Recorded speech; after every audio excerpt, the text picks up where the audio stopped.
Hosana putra Daud, terpujilah yang datang dalam nama Tuhan, Raja Israel. Hosana sembah sujud. Dalam nama Bapa, Putra, dan Roh Kudus. Amin. Semoga rahmat Tuhan kita Yesus Kristus, cinta kasih Allah, dan persekutuan Roh Kudus bersamamu. Dan bersama rohmu. Saudara-saudara terkasih, sudah sejak awal masa Prapaskah kita menyiapkan diri dengan sikap taubat dan kerja amal kasih. Pada hari ini kita berkumpul dan bersama seluruh umat Allah mengawali misteri Paskah Tuhan kita, yakni sengsara, wafat, kebangkitannya.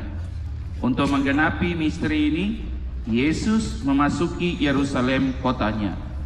Oleh sebab itu, marilah dengan penuh iman dan bakti kita mengiringi Tuhan sambil mengenangkan peristiwa yang menyelamatkan itu. Dengan demikian, kita memetik buah salib suci, yaitu kebangkitan dan kehidupan. Angkat daun palma. Marilah berdoa.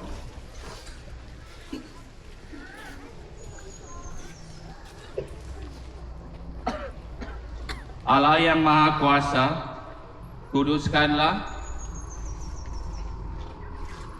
daun-daun palma ini dengan berkat-Mu.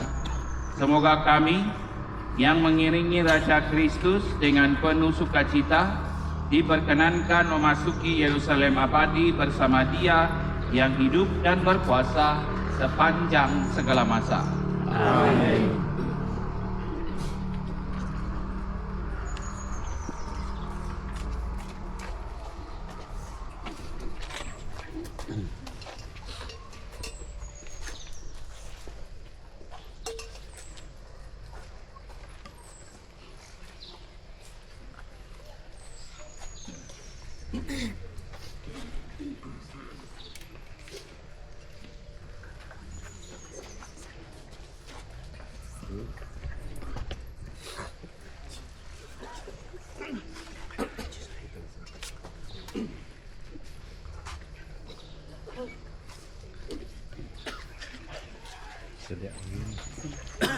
Silakan.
Tuhan bersamamu Dan bersama rohmu. Inilah Injil Yesus Kristus menurut Lukas. Dimuliakanlah Tuhan.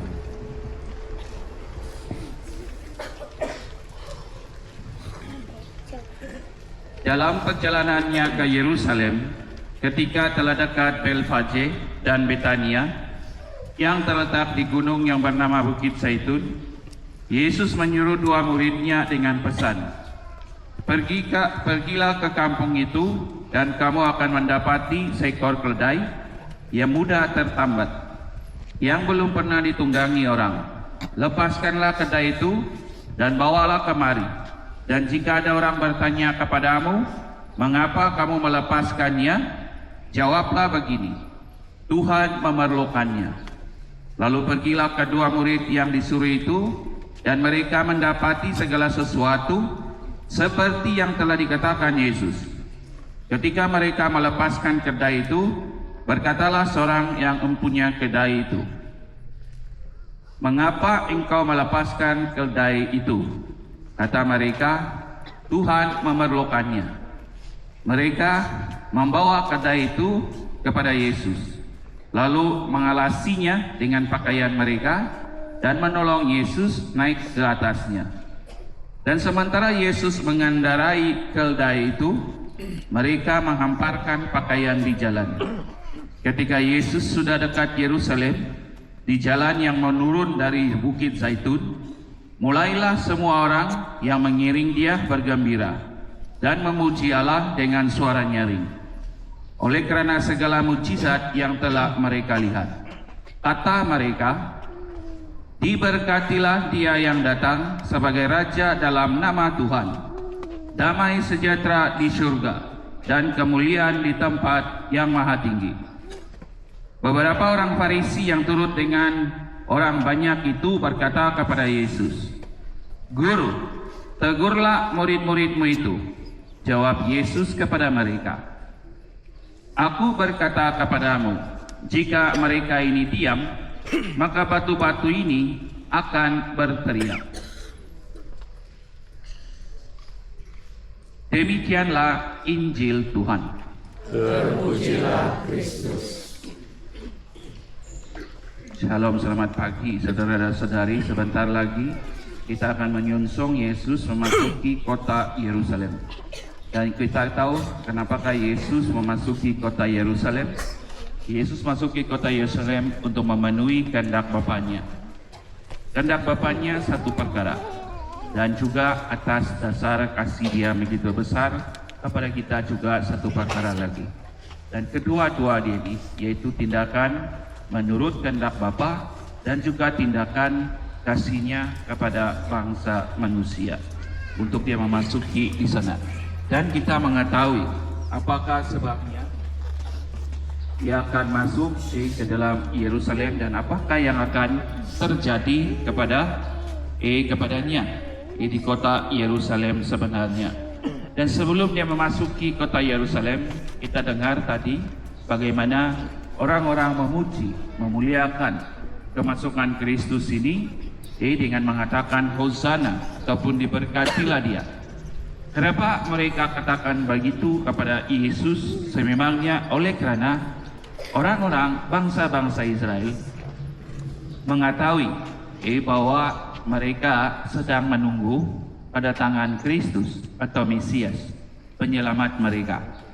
Dan itu sebabnya apabila kedatangan Kristus untuk memasuki Yerusalem pada hari ini untuk untuk menerima takhta Dia, kerajaan Dia, semua bangsa-bangsa orang-orang di sekeliling memuji Dia, memberkati Dia dan mengatakan Hosana.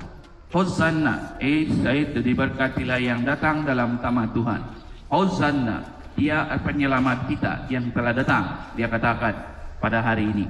Dan oleh sebab itulah kita juga pada hari ini dalam memasuki minggu suci ini juga kelakuan kita. Kita ingin memasuki bersama dengan Kristus ke Yerusalem. Ke Yerusalem berarti bagi kita adalah masa suci ini, minggu suci ini, dengan pada hari ini.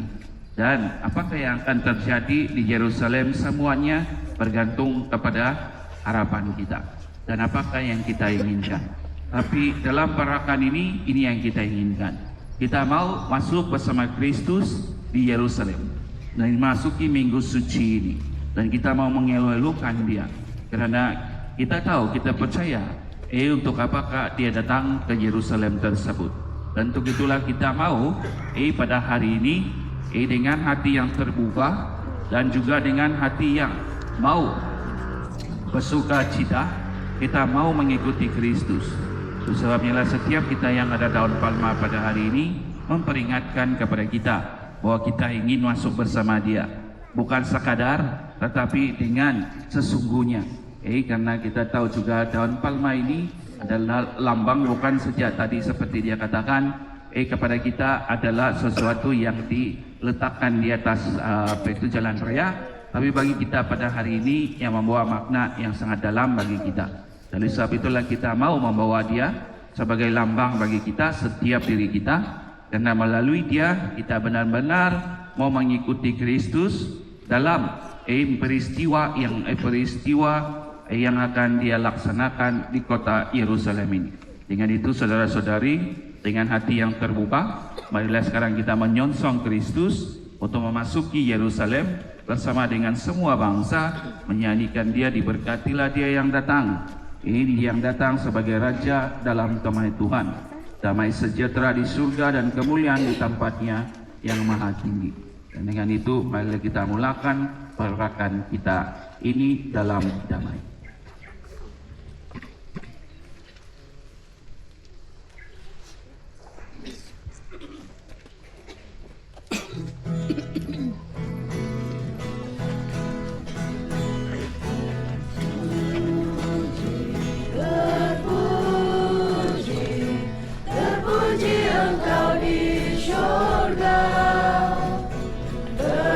Terpuji, terpuji,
Kristus Putramu, Engkau telah hadir di tengah-tengah kami sebagai orang yang dihina dan dianiaya. Kami mohon bukalah hati kami untuk memahami misteri penderitaan Putramu itu, serta jadikanlah kami bersedia mengikuti jejaknya sambil memikul salib kami sendiri. Sebab Dialah Tuhan pengantara kami yang bersama dengan Dikau dalam persatuan Roh Kudus, hidup dan berkuasa Allah sepanjang segala masa. Amin.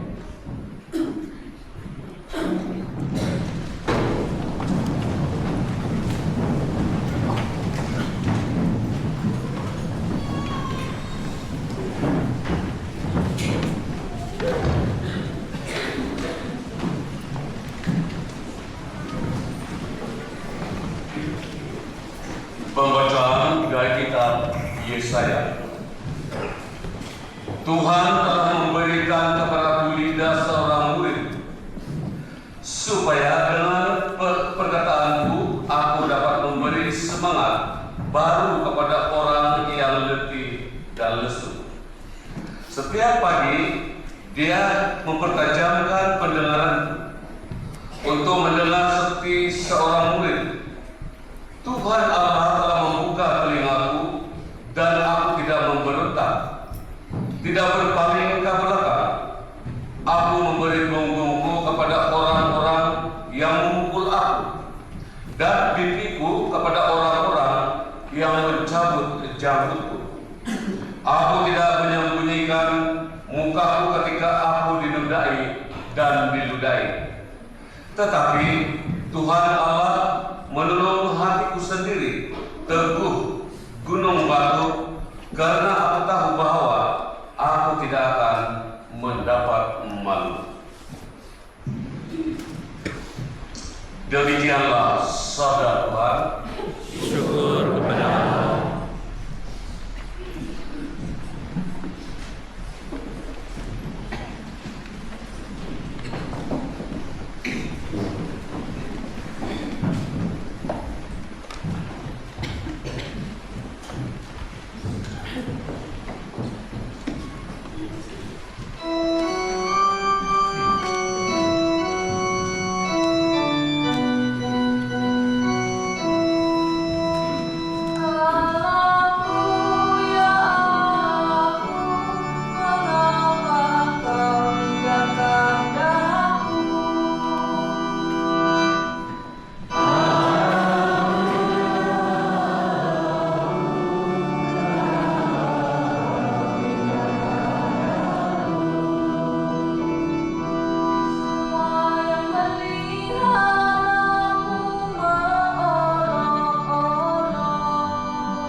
Pembacaan dari surat Rasul Paulus kepada jemaat di Filipi.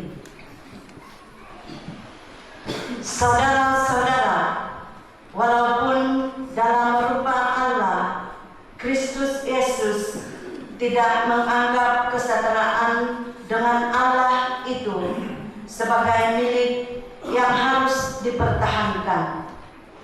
Sebaliknya, Ia telah mengosongkan diri dan mengambil rupa seorang hamba dan menjadi sama dengan manusia. Dan dalam keadaan sebagai manusia, Ia telah merendahkan dirinya dan taat sampai mati, bahkan sampai mati di kayu salib. Itulah sebabnya Allah sangat meninggikan Dia dan menganugerahinya nama di atas segala nama, supaya dalam nama Yesus bertekuk lututlah segala yang ada di langit, yang ada di atas dan di bawah bumi, dan bagi kemuliaan Allah Bapa semua lidah mengakui Yesus Kristus adalah Tuhan. Demikianlah sabda Tuhan.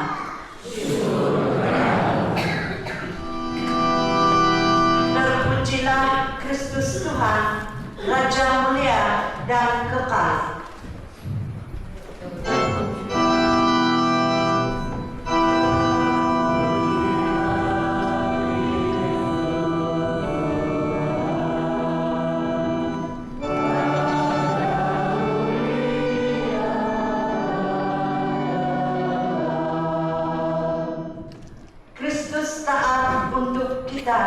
Sampai wafatnya di salib. Dari sebab itulah Allah sangat meninggikan Dia dan menganugerahkan nama yang paling luhur kepadanya.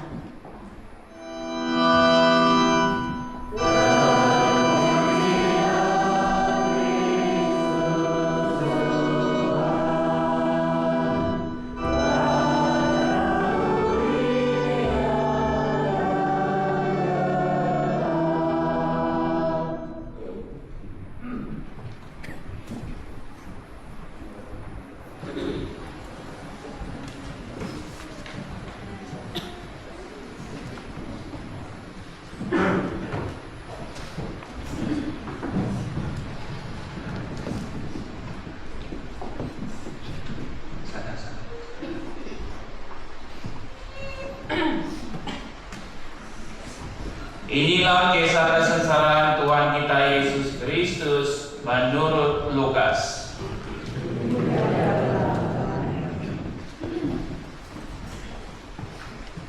Ketika tiba saat perjamuan Paskah, Yesus duduk makan bersama-sama dengan rasul-rasulnya. Katanya kepada mereka, Aku sangat rindu makan Paskah ini bersama-sama dengan kamu sebelum aku menderita. Sebab aku berkata kepadamu, aku tidak akan memakannya lagi sampai perjamuan ini digenapkan dalam kerajaan Allah. Kemudian Yesus mengambil sebuah cawan, mengucap syukur, lalu berkata, Ambillah ini dan bagikanlah di antara kamu. Sebab aku berkata kepadamu, mulai sekarang ini aku tidak akan minum lagi hasil pokok anggur sampai kerajaan Allah telah datang. Lalu Yesus mengambil roti, mengucap syukur, memecah-mecahkannya dan memberikannya kepada mereka seraya berkata, Inilah tubuhku yang diserahkan bagimu. Perbuatlah ini untuk mengenangkan daku. Demikian juga dibuatnya dengan cawan sesudah makan. Ia berkata, Cawan ini adalah perjanjian baru oleh darahku yang ditumpahkan bagi kamu. Tetapi lihat, tangan orang yang menyerahkan aku ada bersama aku di meja ini. Sebab Anak Manusia memang akan pergi seperti yang telah ditetapkan. Akan tetapi celakalah orang yang olehnya ia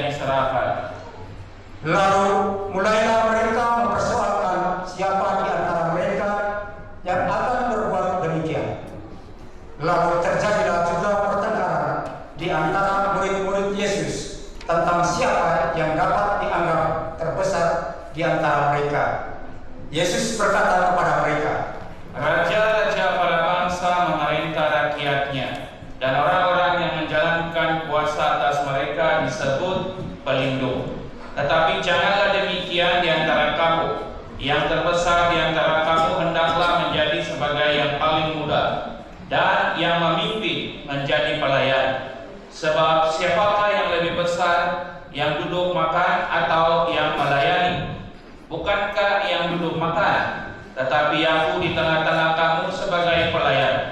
Kamulah yang akan tetap bersama-sama aku dalam segala percobaan yang aku alami. Maka aku menentukan hak kerajaan bagi kamu, sama seperti Bapa-Ku menentukannya bagiku. Kamu akan makan dan minum semeja dengan aku dan dalam kerajaanku, dan kamu akan duduk di atas takhta untuk menghakimi ke-12 suku Israel. kemudian Yesus berkata kepada Petrus, Simon, Simon, lihatlah iblis telah menuntut untuk menampi kamu seperti gandum. Tetapi aku telah berdoa untuk engkau supaya imanmu jangan gugur. Dan jikalau engkau sudah insaf, kuatkanlah saudara-saudaramu. Jawab Petrus, Tuhan, aku bersedia masuk penjara dan mati bersama-sama dengan Engkau. tetapi Yesus berkata, Aku berkata kepadamu, Petrus, hari ini ayam tidak akan berkokok sebelum engkau 3 kali menyangkal aku. Lalu Yesus berkata kepada semua rasul, Ketika aku mengutus kamu dengan tidak membawa pundi-pundi, bekal kasut, adakah kamu kekurangan apa-apa? jawab mereka. Suatu pun tidak. Katanya kepada mereka, Tetapi sekarang siapa yang mempunyai pundi-pundi, hendaklah yang membawanya. Demikian juga yang mempunyai bekal, dan siapa yang tidak mempunyainya, hendaklah yang menjual jubahnya dan membeli pedang. Sebab aku berkata kepada kamu, bahwa nas kitab suci ini harus digenapi padaku. Ia akan terhitung di antara pemberontak-pemberontak, sebab apa yang tertulis tentang aku sedang digenapi. kata mereka. Tuhan, ini ada 2 pedang. Jawabnya, Sudah cukup. lalu pergilah Yesus keluar kota, dan sebagaimana biasa ia menuju Bukit Zaitun. Murid-muridnya juga mengikuti dia. Setelah tiba di tempat itu, ia berkata kepada mereka, Berdoalah supaya kamu jangan jatuh ke dalam percobaan. kemudian Yesus menjauhkan diri dari mereka kira-kira sepelempar batu jaraknya. Di sana ia berlutut dan berdoa, katanya, Ya Bapa-Ku, jika engkau mau, ambillah cawan ini daripadaku. Tetapi bukanlah kehendakku, melainkan kehendak-Mu lah yang hendaknya terjadi. Maka seorang malaikat dari langit menampakkan diri untuk memberi kekuatan kepadanya. Yesus sangat ketakutan dan makin bersungguh-sungguh berdoa. Perutnya menjadi seperti titik-titik darah yang bertetesan di tanah. Lalu ia bangkit dari doanya dan kembali kepada murid-muridnya. Tetapi ia mendapati mereka sedang tidur karena duka cita. Katanya kepada mereka, Mengapa kamu tidur? Bangunlah dan berdoalah, supaya kamu jangan jatuh ke dalam percobaan. waktu Yesus masih berbicara, datanglah serombongan orang. Sedang muridnya yang bernama Yudas mendekati dia untuk menciumnya.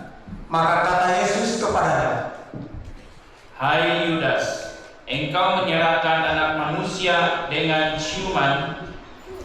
ketika mereka yang bersama-sama dengan Yesus melihat apa yang terjadi, berkatalah mereka,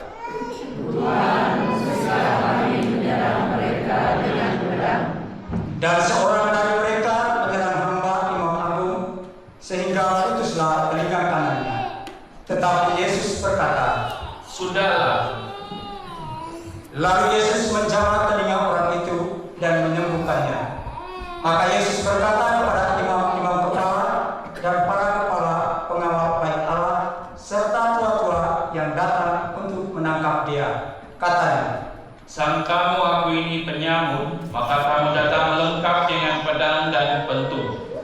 Padahal tiap-tiap hari aku ada di tengah-tengah kamu di dalam bait Allah, dan kamu tidak menangkap aku. Tetapi inilah saatmu, dan inilah puasa kegelapan itu.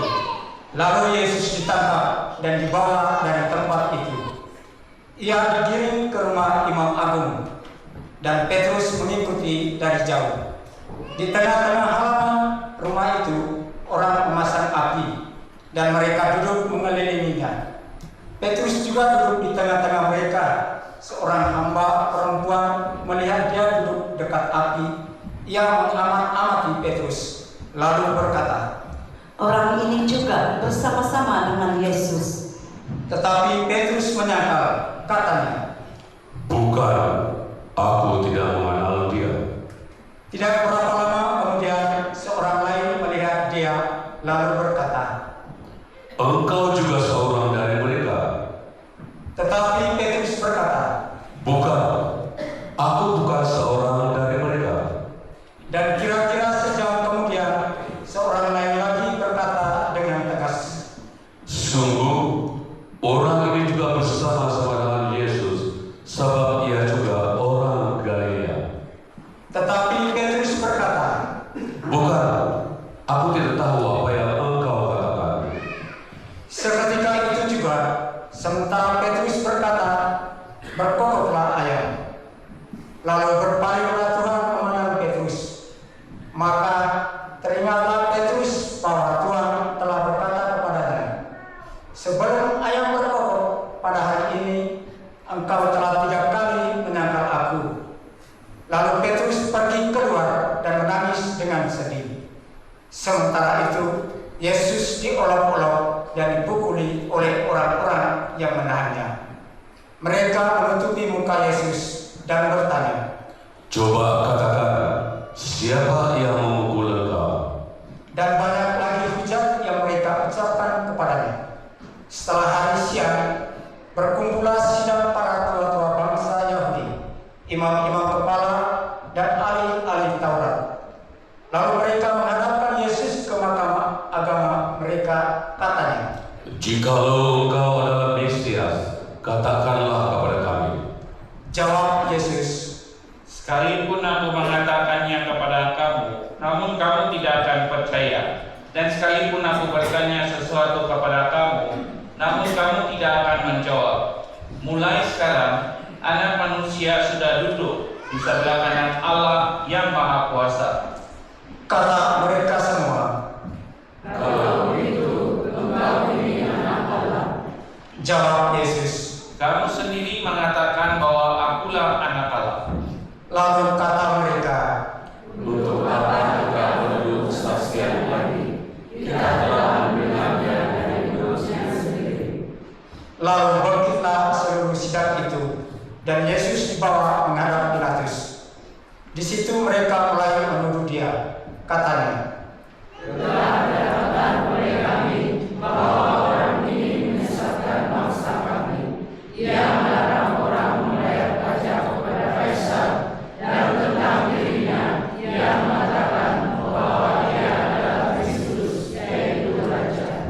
Pilatus bertanya kepada Yesus. Engkaukah raja orang Yahudi? Jawab Yesus. Engkau sendiri mengatakannya.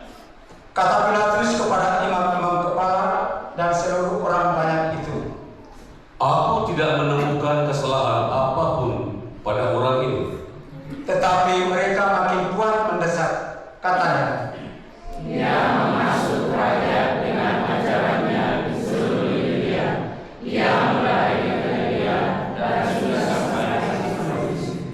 ketika Pilatus mendengar itu, ia bertanya, apakah Yesus itu seorang Galilea?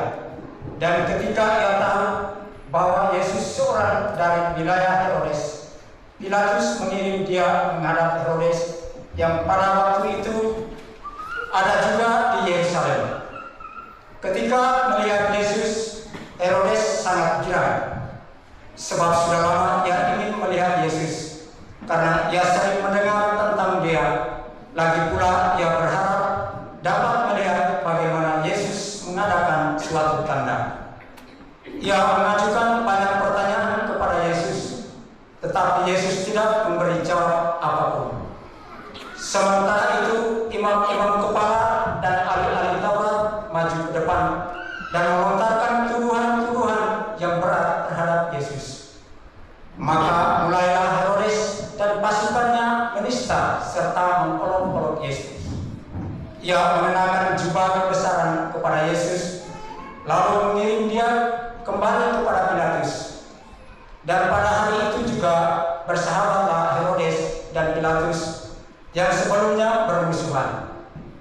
Lalu Pilatus mengumpulkan imam-imam kepala dan pemimpin-pemimpin serta rakyat dan berkata kepada mereka, "Kamu telah membawa orang ini kepadaku sebagai seorang yang menyesatkan rakyat. Kamu lihat sendiri bahwa aku tidak telah memeriksanya, dan dari kesalahan-kesalahan yang kamu tuduhkan kepadanya tidak aku dapati padanya. Dan Herodes pun tidak menemukan kesalahan padanya, sehingga ia mengirimkan dia kembali kepada kami. Dan sesungguhnya tidak ada sesuatu pun yang dilakukannya yang setimpal dengan hukuman mati. Jadi aku akan mengajar dia lalu melepaskan dia." Sebab Pilatus wajib melepaskan seorang tahanan bagi rakyat pada hari raya itu. Tetapi mereka berteriak bersama-sama,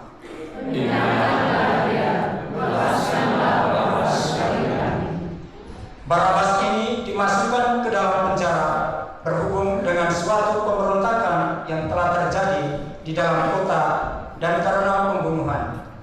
Sekali lagi Pilatus berbicara dengan suara keras kepada mereka karena ia ingin melepaskan Yesus. Tetapi mereka berteriak membalasnya, "Salibkanlah dia, salibkanlah dia," kata Pilatus untuk yang ketiga kalinya kepada mereka. Kejahatan apa yang sebenarnya telah dilakukan orang ini? Tidak ada suatu kesalahan pun yang kudapati padanya. Dia setimpal dengan hukuman mati. Jadi aku akan menghajar dia lalu melepaskan dia. Tetapi dengan berteriak, mereka mendesak dan menuntut supaya Yesus disalibkan. Dan akhirnya mereka menang dengan teriakan mereka. Lalu Pilatus memutuskan supaya tuntutan mereka dikabulkan. Dan Pilatus melepaskan Barabas yang dimasukkan ke dalam penjara karena pemberontakan dan pembunuhan itu sesuai dengan tuntutan mereka. Tetapi Yesus diserahkannya kepada mereka untuk diperlakukan semau-maunya. Ketika mereka membawa Yesus untuk disalibkan, para serdadu menahan seorang yang bernama Simon dari Kirene, yang baru datang dari luar kota, lalu meletakkan salib Yesus di atas bahunya, supaya ia memikulnya sambil mengikuti Yesus.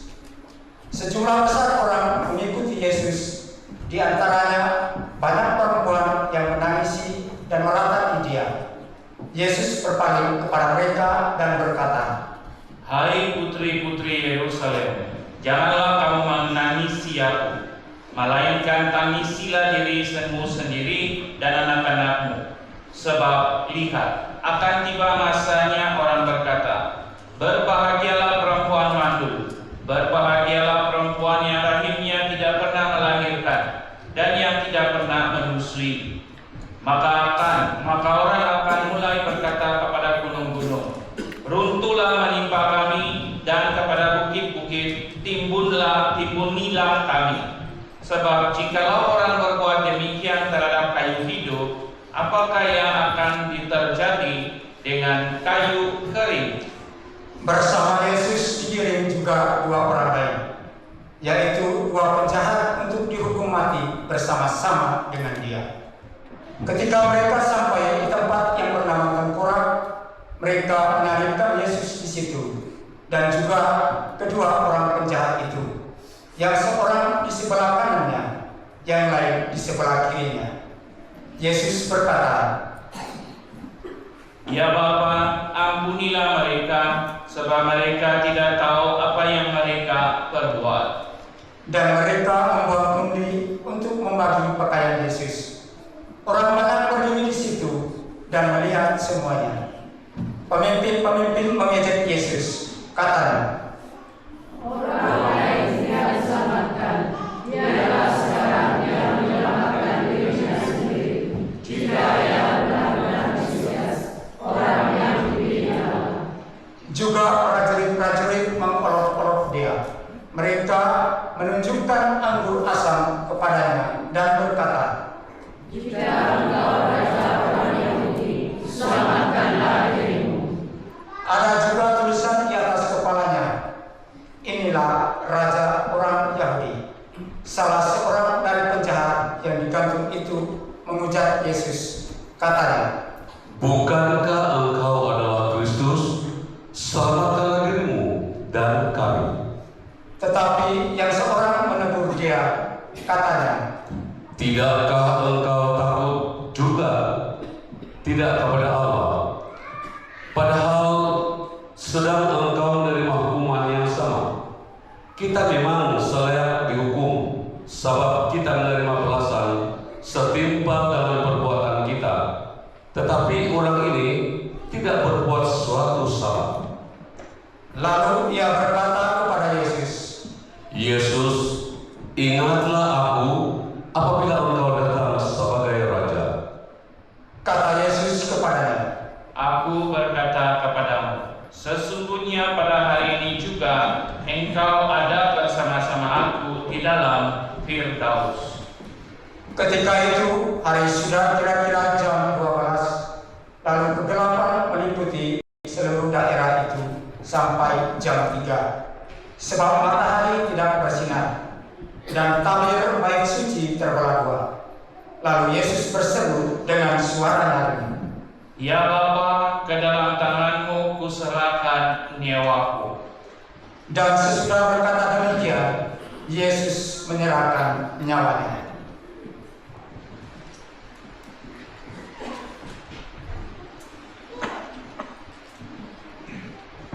Ketika kepala pasukan melihat apa yang terjadi, ia memuliakan Allah. Katanya, Sungguh orang ini adalah orang benar.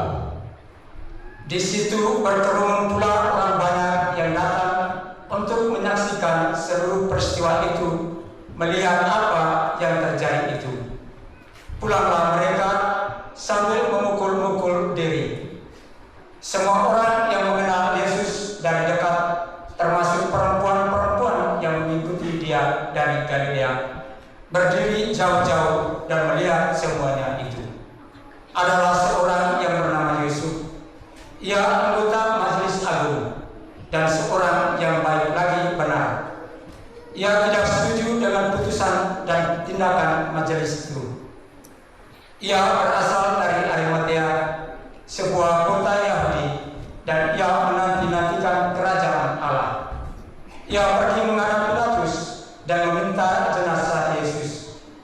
Dan sesudah menurunkan jenazah itu, ia mengaparinya dengan kain lelang, lalu membaringkannya di dalam kubur yang digali di dalam bukit batu, di mana belum pernah dibaringkan mayat. Hari itu adalah hari persiapan, dan Sabat hampir mulai. Perempuan-perempuan yang datang bersama Yesus dari Galilea ikut serta dan melihat kubur itu dan bagaimana jenazahnya dibaringkan. Setelah pulang, mereka menyediakan rempah-rempah dan minyak mur, dan pada hari Sabat mereka beristirahat menurut Taurat. Demikianlah Injil Tuhan. Terpujilah Kristus.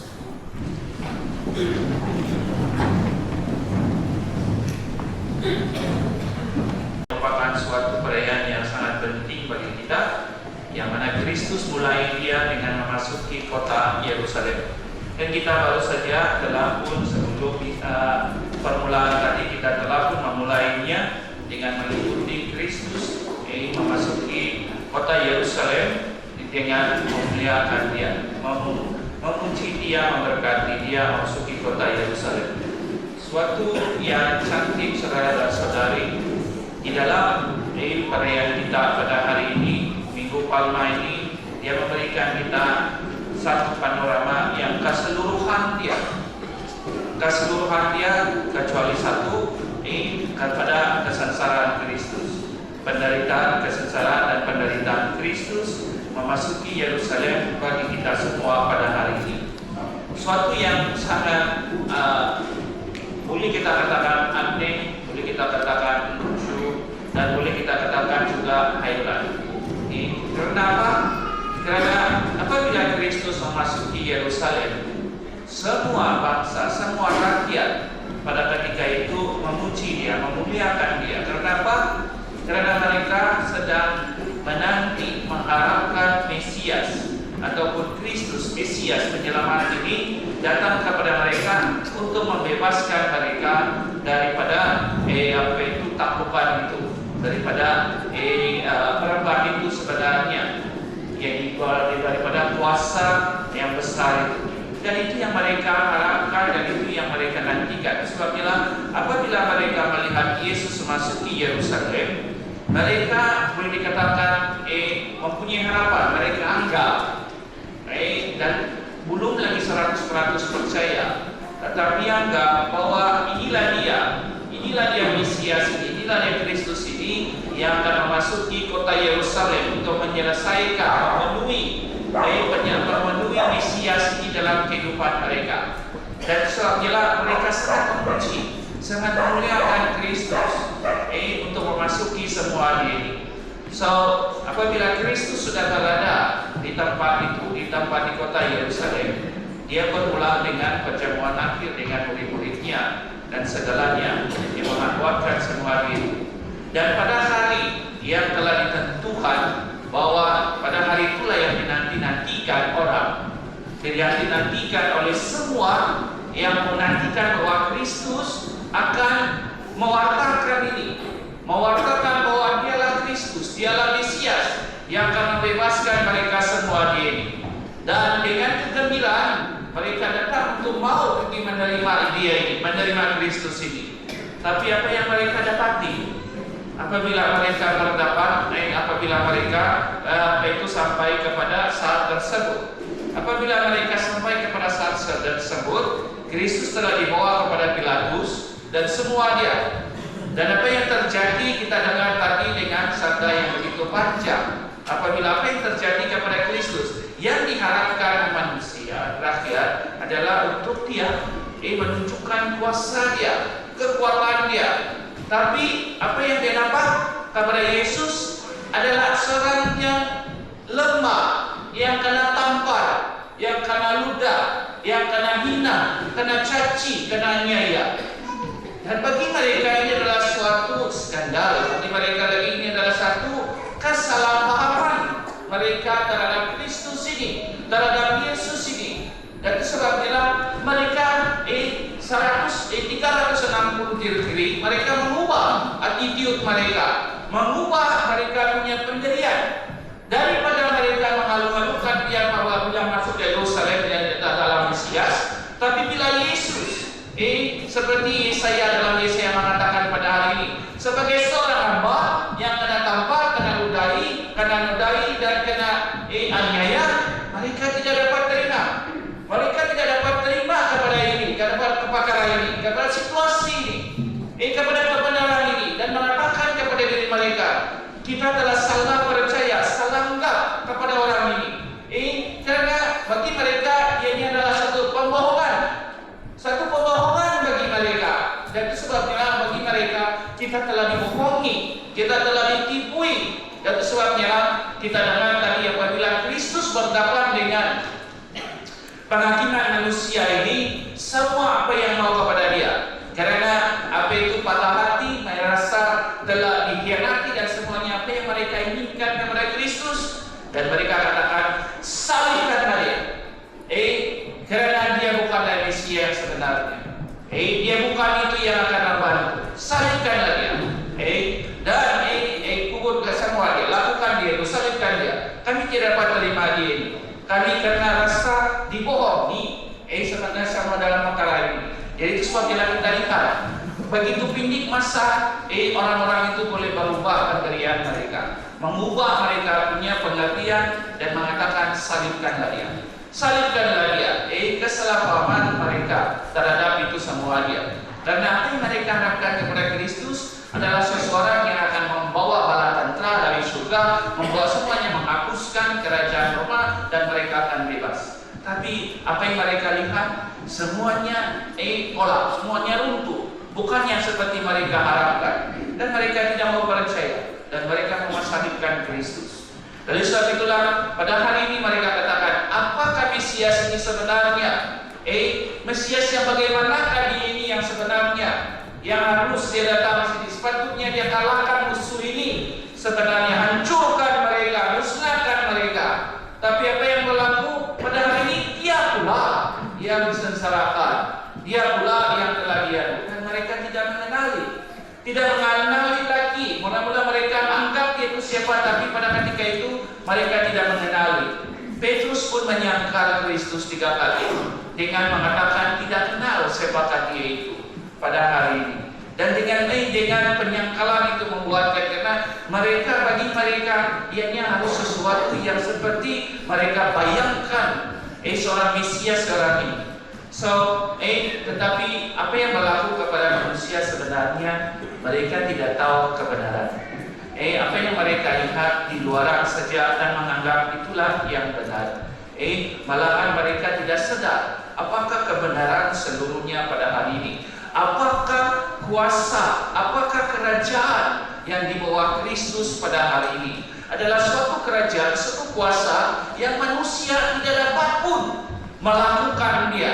Tetapi oleh kerana dia, semuanya disempurnakan, semuanya terjadi, dan semuanya mendapat suatu yang mereka dapatkan. Dari sebab itulah kalau kita lihat Injil pada hari ini, perkara pertama kerajaan Allah, apakah ditunjukkan kuasa Allah yang ditunjukkan pada hari ini, bahwa ini tidak siapa-siapa yang boleh bawa, tidak siapa-siapa yang boleh lakukan.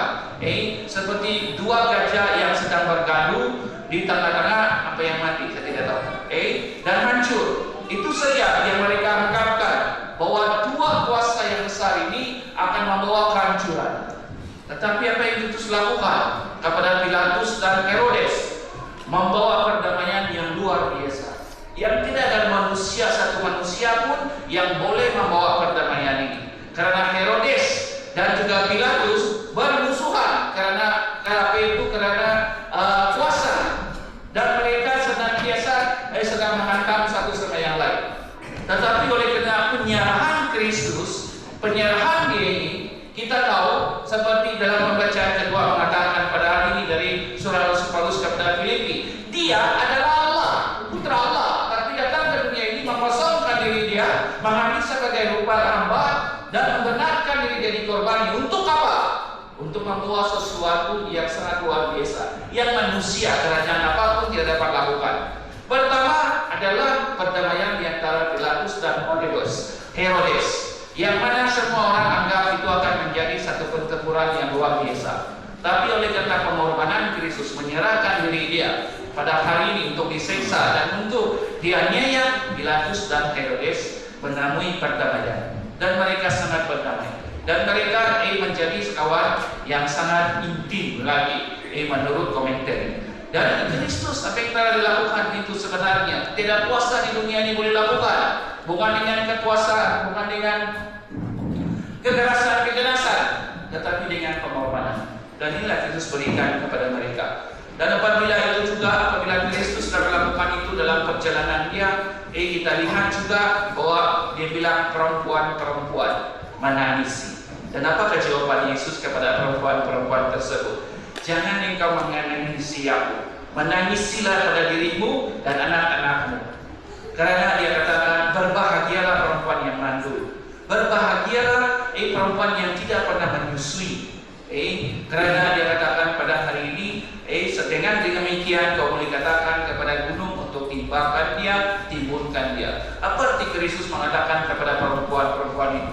Karena perempuan-perempuan itu sedang menangisi kesedihan karena Kristus pada hari itu, kalaupun dia sudah salah, kalaupun dia sudah tidak dapat lakukan apa-apa,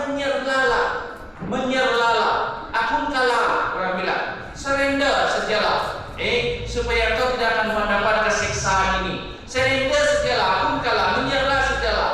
Tapi Kristus katakan, jangan tangisi oleh karena penderitaan aku ini. Tangisi oleh karena penderitaan kamu dan anak-anak kamu sebenarnya, yang senantiasa baru sedikit saja perkara sudah mau mengaku kalah, sudah mau putus asa, sudah mau surrender, sudah mau menyerah. Kita katakan semua di sini.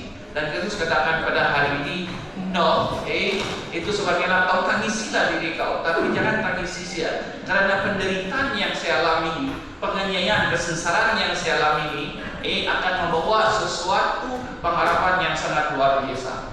Dan mereka masih lagi belum mengenali Kristus pada hari ini, masih lagi tidak sadar dengan apakah kemesianik Kristus bawa ini kepada mereka, dan mereka masih lagi menolak. Sehinggalah Kristus di kayu salib, apabila dua orang itu yang disalibkan bersama dengan dia, dan yang seorang mengatakan, kalau kau ini Allah, selamatkanlah dirimu dan kami, selamatkan, jangan kisah yang lain, selamatkan kita.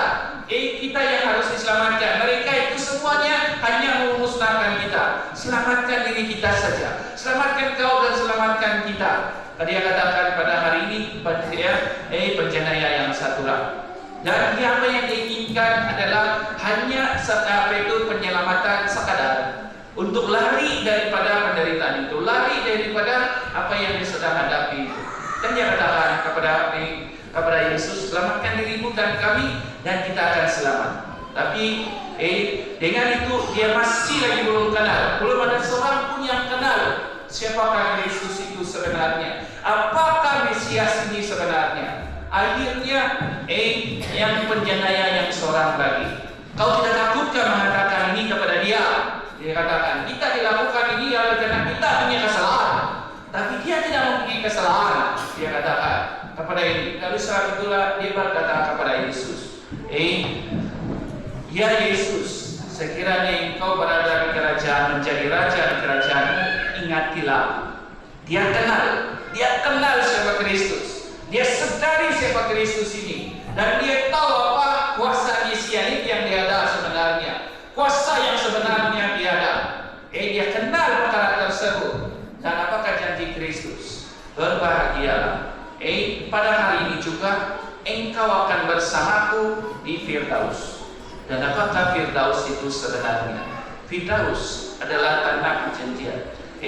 Firdaus adalah kerajaan surga. Firdaus adalah keselamatan. Firdaus adalah kehidupan kekal bagi kita semua. Dari sebab itulah pada hari ini, saudara dan saudari, sabda ini memberitahukan kepada kita, sebenarnya semua ini dalam kehidupan kita pun sememangnya sini, kita mau Tuhan menjadi Allah kita. Tetapi apabila kita melihat sesuatu yang mematahkan diri kita, bahwa kita lihat tidak akan dikabulkan, tidak mempunyai harapan apa yang kita inginkan, kita putus asa dan menyangkal dan mau menyalib Kristus dalam kehidupan kita setiap hari. Dan itu sebabnya karena apa? Karena kita takut kepada penderitaan, takut kepada kesengsaraan, takut kepada penganiayaan, karena kita pikir itu akan memusnahkan kita, itu akan menghancurkan kita, itu akan melenyapkan kita pada hari ini. Tapi Kristus pada hari ini mengatakan kepada kita, sekiranya biarpun kau sudah berada di titik yang terakhir, kalau kau percaya, kalau kau berharap, kau akan memperoleh apa yang sebenarnya kau harus peroleh. Sebabnya lah pencuri yang penjenayah yang terakhir itu, dia tidak dapat buat apa-apa lagi. Dia hanya harapkan satu saja, bahwa Kristus mengingati dia apabila dia masuk ke dalam kerajaan dia. Dan sebab itulah Kristus menjanjikan kepada dia bahwa kau akan bersama denganku di Firdaus. Karena harapan tidak pernah mengecewakan. Dan ini juga tahun Jubili bagi kita semua, saudara dan saudari. Dari sebab itulah pada hari ini, apa yang kita lihat semua ini, kita dengar tadi adalah satu panorama keseluruhan dia. Apa yang terjadi kepada Kristus di kota Yerusalem. Tapi memasuki misa Minggu Suci ini, bermula dengan Kamis Putih, kita akan pergi kepada setiap peristiwa itu. Malam perjamuan akhir, kita akan pergi kepada kesengsaraan kewafatan dan kewafatan dia, dan malam Paskah kebangkitan Dia. Yaitu kita akan memasuki yaitu dengan lebih intim dan dengan lebih serius dan dengan lebih bermakna. Dan dalam setiap apa yang Kristus lakukan yaitu mempunyai pengertian yang terbesar di dalam kehidupan kita. Oleh sebab itulah pada hari ini saudara dan saudari, ini adalah satu panorama, tetapi kita akan melaksanakan ini secara pribadi dan secara bersama dengan Kristus dalam setiap peristiwa yang Dia akan lakukan. Oleh sebab itulah marilah kita terus persiapkan diri kita. Bukan oleh karena apa yang kita telah dengar semua ini kita sudah oke, tidak. Kita akan terus mengikuti Kristus dalam perjamuan akhir nanti, dalam kesengsaraan yang sebenarnya, kewafatan Dia, dan juga dalam kebangkitan Dia. Oleh sebab itulah mari kita terus persiapkan diri kita dalam minggu suci ini agar kita seperti Kristus katakan tadi, berdoalah supaya kamu tidak jatuh dalam cobaan. Dan inilah yang kita harus lakukan dalam misa dalam minggu suci ini, supaya kita tidak jatuh dalam percobaan, tetapi kita mau menuju kepada apa yang Kristus janjikan kepada kita. Hari ini juga kamu akan bersamaku di Firdaus.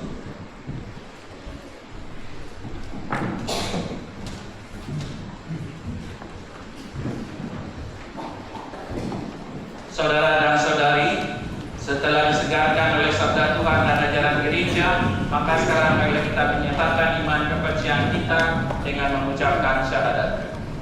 Aku percaya akan Allah, Bapa yang Maha Kuasa, Pencipta langit dan bumi, dan akan Yesus Kristus, Putranya yang tunggal Tuhan kita, yang dikandung dari Roh Kudus, dilahirkan oleh Kawan Maria, yang menderita sengsara dalam pemerintahan Pontius Pilatus, disalibkan, wafat dan dimakamkan, yang turun ke tempat penantian, pada hari ketiga bangkit dari antara orang mati, yang naik ke surga, duduk di sebelah kanan Allah Bapa yang Maha Kuasa. Dari situ Ia akan datang mengadili orang hidup dan mati. Aku percaya akan Roh Kudus, gereja Katolik yang kudus, persekutuan para kudus, pengampunan dosa, kebangkitan badan, kehidupan kekal. Amin.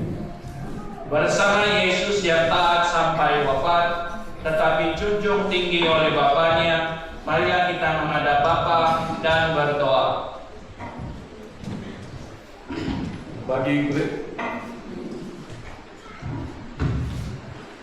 Bagi gereja yang menderita, Ya Bapa yang Maha Kuasa, tabahkanlah mereka yang menderita, dihina, difitnah karena imannya, agar mereka tetap berpengharapan bahwa sesudah cobaan akan datang pembebasan.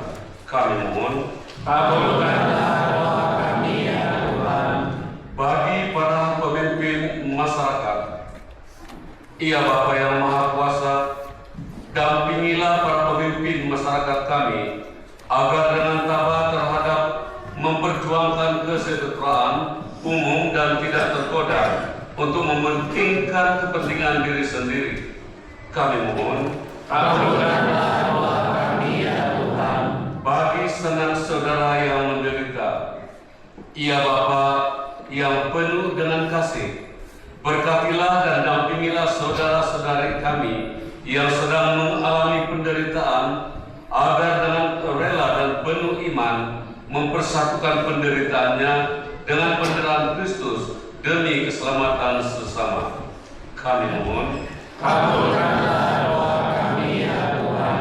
bagi kita sendiri yang berkumpul di sekitar altar ini, Ya Bapa yang Maha Murah, curahilah kami dengan semangat Yesus Kristus Putramu, agar kami dapat saling membantu dalam memikul salib kehidupan kami sehari-hari dalam mengikuti jejak Putramu. Kami mohon, Kabulkanlah doa kami ya Tuhan. Allah Bapa di surga, demi cinta kasih-Mu, Engkau menghendaki kami menjadi putra dan putri-Mu. Berkat jasa Yesus Kristus Putra-Mu, kami mohon, terimalah dan kabulkanlah permohonan doa kami dengan perantaraan Kristus Tuhan kami. Amin.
Semoga persembahan diterima demi kemuliaan Tuhan dan keselamatan kita serta seluruh umat Allah yang kudus.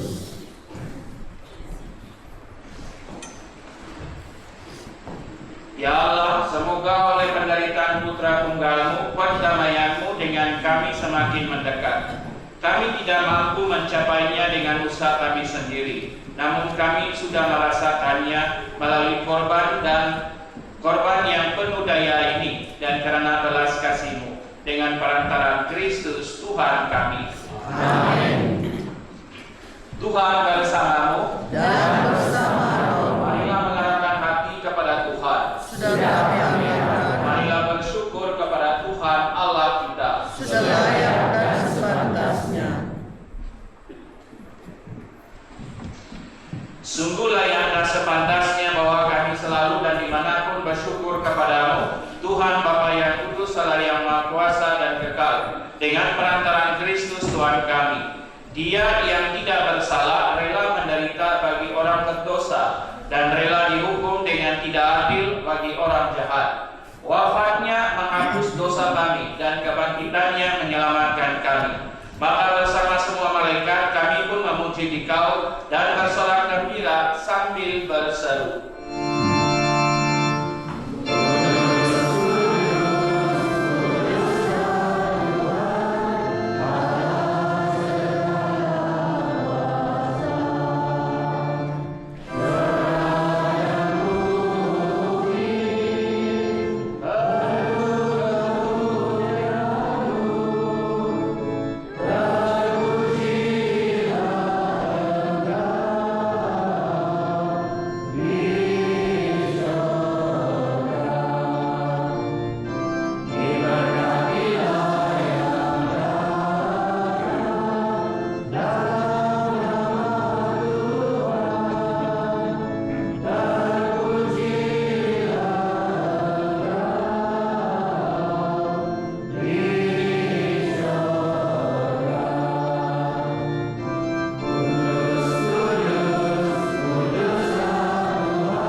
Sungguh kuduslah Engkau Tuhan, sumber segala kekudusan. Maka kami mohon, kuduskanlah persembahan dengan pencurahan Roh-Mu, agar bagi kami menjadi tubuh dan darah Tuhan kami, Yesus Kristus.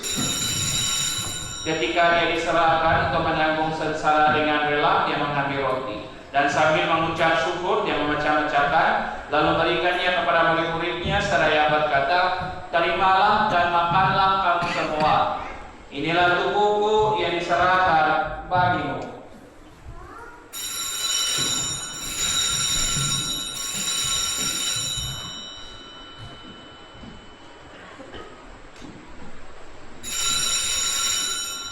Demikian pula sesudah perjamuan dia mengambil piala. Sekali lagi dia mengucap syukur kepadamu, memberikannya kepada murid-muridnya seraya berkata, terimalah dan minumlah kamu semua. Inilah piala darahku, darah perjanjian baru dan kekal yang ditumpahkan bagimu dan bagi semua orang demi pengampunan dosa. Lakukanlah ini sebagai kenangan akan daku.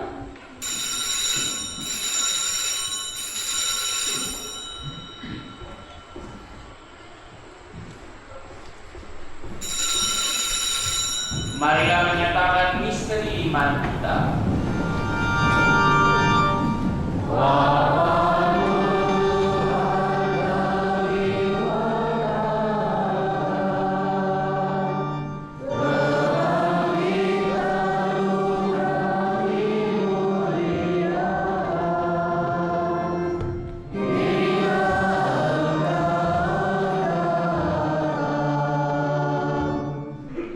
Sambil mengenangkan wafat dan kebangkitan Kristus, kami persembahkan kepadamu Bapa roti kehidupan dan pela keselamatan.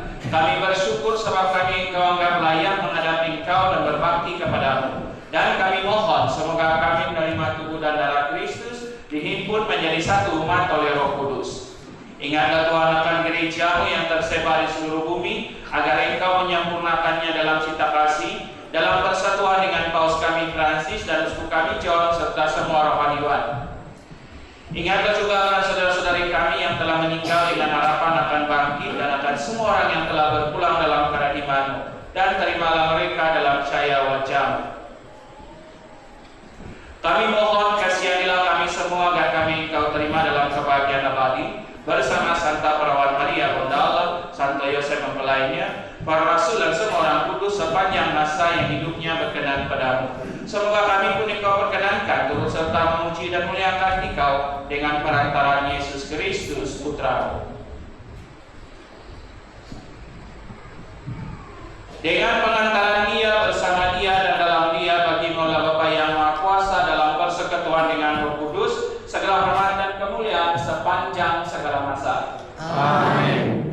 Atas petunjuk penyelamat kita dan menurut ajaran ilahi, maka beranilah kita berdoa.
Supaya kami yang telah dikuatkan oleh kelimpahan belas kasih-Mu selalu bebas dari dosa dan dijauhkan dari segala gangguan, sambil menantikan harapan yang membahagiakan dan kedatangan penyelamat kami, Yesus Kristus. Sebab Engkau Raja yang mulia dan berkuasa untuk selama-lamanya. Tuhan Yesus Kristus, Engkau telah bersabda kepada para rasul-Mu, damai-Ku Kutinggalkan bagimu, damai-Ku Kuberikan kepadamu. Jangan memperhitungkan dosa kami, tetapi perhatikanlah iman gereja-Mu dan bela kami damai dan kesatuan sesuai dengan kehendak-Mu.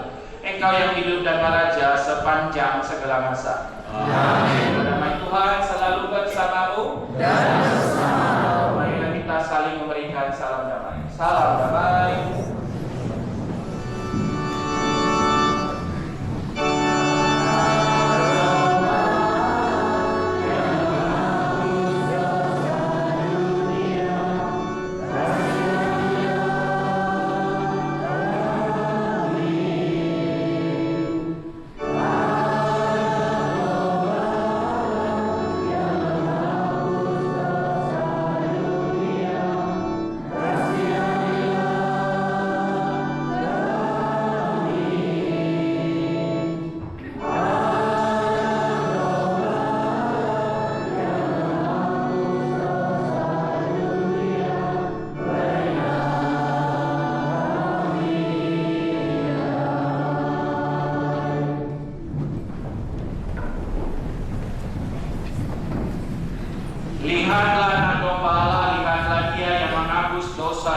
Berbahagialah saudara-saudari yang diundang ke perjamuan anak domba. Ya Tuhan, saya tidak pantas sebagaimana percaya saya, tetapi bersabdalah saja, maka saya akan sembuh. Semoga tubuh dan darah Kristus melindungi kita sampai ke hidup kekal. Amin.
berlamu di tengah-tengah kami sebagai santapan rohani bagi kami.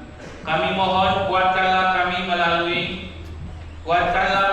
dalam memikul salib kami masing-masing dan terus mengikuti jejaknya menempuh jalan penderitaan menuju kebangkitan yang mulia, sebab Dialah Tuhan pengantara kami. Amin. Duduk sekejap, pada menyaksi di kitabnya pengumumannya ini.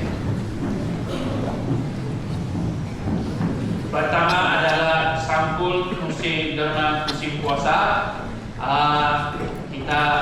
Kita ada kembalikannya pada paling sebenarnya harus dikembalikan pada Kamis Putih, perayaan Kamis Putih. Hari Kamis ini akan datang, dan kalau tidak pun bahwa minggu akan datanglah. Dan sila kembalikan dia secepat mungkin lah, supaya kamu tidak tergoda untuk menggunakannya.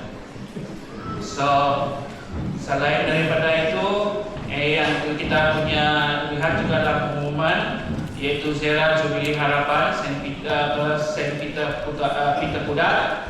Paroki kita akan mengadakan ziarah ini 29, 28 hingga 29 di Gereja Saint Peter. Jadi siapa-siapa yang mau ikut, ini punya ziarah, bukan bilang siapa yang ada hati. Semua harus pergi ziarah. Tapi siapa yang mau pergi Kudat, mau ikut ini ziarah, sila hubungi mereka yang telah tertata nama tersebut. Saudari Krista dan juga pejabat paroki untuk ketandatanganan lanjut. So, kita mempunyai kuota 100 lebih orang. Sekarang ini kita hanya ada baru 40 orang. Jadi besar lagi kuota dia untuk untuk kita mengikut semua dia. So, kamu boleh minta keterangan dulu selanjutnya untuk apa? Karena kita akan, kalau kita jalan 28, kita akan bermalam. Memang ada dia punya kos dia, tempat tinggal, makanan, dan transportation. Jadi itu semuanya nanti kamu tanya kepada orang yang berkenan ini. Sila ambil perhatian kepada perkara tersebut, karena semua kita harus pergi kepada ziarah Jubilee Harapan ini. Tidak kira di manalah, tapi harus buat dia. At least 3 kali. Satu untuk diri kau, satu untuk ahli keluarga kau yang sudah meninggal, dan satu untuk keluarga kau yang sakit tenat. Karena mereka tidak dapat pergi Jubilee, kau lakukan untuk ziarah, kau lakukan untuk mereka. Terutama sekali yang matilah, karena dia tidak boleh bangkit sudah itu. Kalau yang sudah sakit tua itu sakit tidak boleh jalan, jadi kau buatlah untuk dia. Pertama-tama kau harus buat untuk kau. Lepas itu kau boleh buat untuk sesiapa yang kau inginkan untuk ziarah tersebut. So, sila perhatian. Jadi jangan kita lepaskan ini masa ziarah ini. Kita ambillah dia dengan sesungguhnya, dengan melakukan dia dengan sebaiknya sebetulnya. So, ada minyak berkat lagi. Pada Kamis yang lalu adalah misa Krisma, yaitu di mana para padri memperbaharui komitmen mereka, janji mereka kepada Bapak Uskup, dan semua umat pada ketika itu mendoakan kepada padri mereka. Saya tidak tahu kalau ada umat untuk Tuhan ada doakan untuk padri dia akan dalam, tapi harap-harap ada harapan tidak mengecewakan. Satu orang berdoa pun cukup sudah. Bilang aja itu bagus. So, selepas itu dalam perayaan itu sebenarnya ada 3 misa minyak suci diberkati, yaitu minyak pengurapan orang sakit, minyak untuk katikumen, dan minyak krisma. Itu adalah minyak suci yang diberkati oleh Bapak Uskup. So, itu tidak boleh disepa-sepa, tidak boleh pakai pada atau diikat sejak boleh pakai. Itu peminyakan, bukan pengurapan, peminyakan orang sakit. Yang tidak tenat. So kalau yang tenat mesti mau pakai pengurapan, minyak pengurapan. Kalau yang sakit, senimannya sakit, ada sakit lah, tidak membawa kepada maut, jadi itu boleh menggunakan minyak berkat ini, peminyakan. So itu boleh kita lakukan, dan saya tahu kamu tidak ada pergi sana itu hari, jadi Father ada minta berkat, dan Father ada bawa lah di sini kalau siapa yang mau. So selalu kamu lihat sejak sengaja itu untuk kegunaan kita. So yang satu lagi yang sangat penting ini adalah lawatan pengurapan orang sakit atau orang tua di Bunuh Tuhan, di pusat. yaitu pada hari Selasa akan datang ini. So, sebarang siapa yang mempunyai keluarga yang sakit atau yang tua tidak boleh jalan, kasih tahu pada selewat-lewatnya besok supaya masa dia boleh ditentukan di manakah rumah yang akan dilawat pada hari Selasa nanti. Oke, kamu boleh hubungi pejabat siapa-siapa dia itu dan kasih tahu di mana KKD dia. Oke, apa KKD dia dan supaya kami tahu di mana dia itu berada. Oke, so kamu kasih tahu saja orang yang sakit dan orang yang tua. Oke, kita akan kasih mereka pengurapan. Kalau boleh pengakuan lagi. Komini tidaklah. Oke, so komini nanti perayaan komini akan pergi kasihnya semua dia. Tapi siapa yang perlu ini, karena mereka perlu juga itu pengakuan dan juga pengurapan. Jadi kasih tahu pada selewat-lewatnya besok masa pejabat. Dan kasih tahu juga kamu punya nomor hubungan kan itu umum yang boleh dihubungi supaya ahli keluarga boleh dihubungi bila ada masa yang pada akan pergi di sana. Jadi silakan perhatian kepada perkara tersebut. So, yang terakhir adalah perkara yang sangat penting adalah kita punya perayaan Minggu Suci yang bermula dengan Kamis Putih. Kita akan bermula di sini jam 8 malam. Dan selepas itu ada juga dia punya masa berjaga-jaga atau masa berdoa di hadapan Sakramen Maha Kudus. Ingat bahwa hari Kamis Putih yang bermula Triduum Paskah, 3 hari suci Paskah. Jadi itu sebabnya lah 3 hari itu satu perayaan saja. So kamu tidak boleh dikatakan pergi malam Paskah saja ataupun pergi penghormatan salib saja. Tidak. Kita harus pergi dari awal, dari Kamis Putih. Macam tadi itu pembacaan itu dia bermula dengan perjamuan malam terakhir. So itu yang kita harus ikut. Kita harus ikut yaitu sampai kepada dia dikebumikan dan bangkit pada malam Paskah. Dan itu sebabnya lah 3 hari itu adalah satu perayaan. Dia bermula dengan Kamis Putih, dia akan tutup pada malam Paskah. So itu sebabnya semua umat seharusnya pergi ikut 3 hari suci ini. Jangan ada yang tertinggal. Karena kalau kau tidak pergi Kamis Putih, kau pergi hari Jumat, tidak arti dia kau pergi sebenarnya. Kau hanya pergi buat penghormatan salib, tapi kau tidak ikut perjamuan suci. Hari Kamis Putih itu. So sebab itulah kita harus ikut. Jadi kita harus ikut perjamuan putih, perjamuan akhir Kamis Putih, dan selepas itu kita akan buat juga penghormatan salib di mana Kristus dimakamkan, mati dan dimakamkan, dan malam Paskah dia bangkit. Jadi 3 hari suci itu jangan buat apa-apa, tetapi kita ikut dia punya perayaan dengan satu perayaan 3 hari. Itu sebabnya di perayaan sangat besar ini. Satu saja perayaan 3 hari dia perlukan. So kita punya Kamis Putih kita bermula dalam jam 8 malam. Dan Jumat Agung kita akan bermula dengan jalan salib 7 pagi. Kita akan berkumpul di hadapan gereja, bukan di dalam gereja, di hadapan gereja. Dan kita akan melakukan kita punya perjalanan salib yang hampir sudah siap, yang telah dibina oleh mereka yang berkenan. So kita akan gunakan yaitu kita guna, tapi bukan resmi. Resmi mesti memberkat. Kita guna sejak dulu lah. Nanti baru kita resminya. Oke? Boleh bertobat. Oke. So dan selepas itu pada jam 3 petang kita ada penghormatan salib di sini. So itu semua yaitu kita akan ikut jam 3 petang kita akan ikut dia punya penghormatan salib di sini, di mana kita mengenangkan kematian dan pemahaman Kristus. Dan malam Paskah kita akan bermula jam 7 malam. Karena setiap perayaan itu 7 malam kita akan mulakan kita punya malam Paskah. So di mana kita akan merayakan kebangkitan Kristus, dan pada hari tersebut kita akan ada juga pembaruan janji baptis, dan pembaruan janji baptis kita perlukan juga lilin sebenarnya. So kalau kamu tidak dapat beli, itu pihak gereja ada menyediakan lilin sebenarnya. So tapi kalau kamu mau yang besar sedikit, bagilah sendiri. Oke? So kalau yang biasa untuk hanya pendunia ada juga disediakan oleh pihak gereja. So, itu beberapa perkara yang kita harus lakukan sampai malam Paskah. Dan Minggu Paskah, hari Minggu Paskah kita tahu macam biasa pukul 8 kita akan bermula, dan semua itu dan seterusnya seperti misa-misa hari Minggu yang kita rayakan. Cuma itu 3 hari saja yang perlu kita ambil perhatian. Jangan berkah dan jangan membuatkan diri kita sibuk dengan perkara yang lain. So, para petugas dia memang tidak ada di sini karena ada juga yang ada yang tiada, karena semuanya ada di papan kenyataan. Jadi sila ambil perhatian karena kebanyakan keluarga, bukan semua lah, tapi kebanyakan keluarga di sini saat ini akan bertugas pada 3 hari tersebut, 4 hari tersebut. Jadi sila ambil perhatian kepada perkara tersebut dan nanti tindakan yang sewajarnya. Saya pikir itu saja. Oke, habis. Tuhan